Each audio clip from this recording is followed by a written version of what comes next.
नमस्ते नमस्कार जय पिंगल माता दी।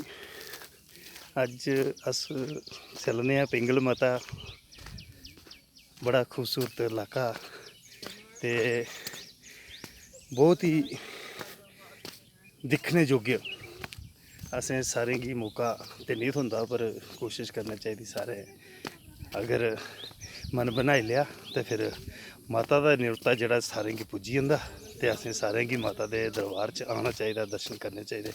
ते बड़ा खूबसूरत इलाका है जेह्ड़ा मनवाल कोला चलदा है ते जाइयै पिंगला माता तक एह् रोड ब्लैक टॉप होए दा थोड़ा देआ, कोई 10 मिनट का रस्ता है जेह्ड़ा असेंगी पैदल चलना पौंदा। बाकी बड़ा ही खूबसूरत ते सुहाना इलाका है, ठंडा ठंडा।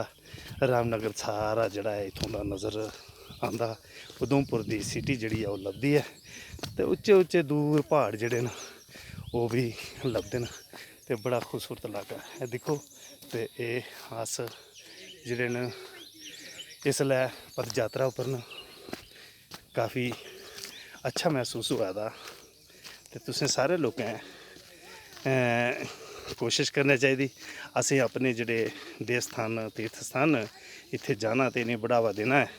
ते इ'यां गै जियां सकराला माता, वैष्णो माता, अपने चौंतरा माता ते बाला सुंदरी माता होर केई जेह्ड़ियां माता न साढ़ियां ओह् प्हाड़ें च बस्सी दियां न ते प्हाड़ें च इंदा वास है।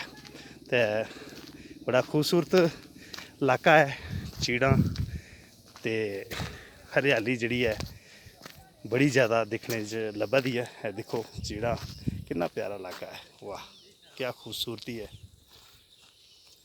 ते जय माता दी।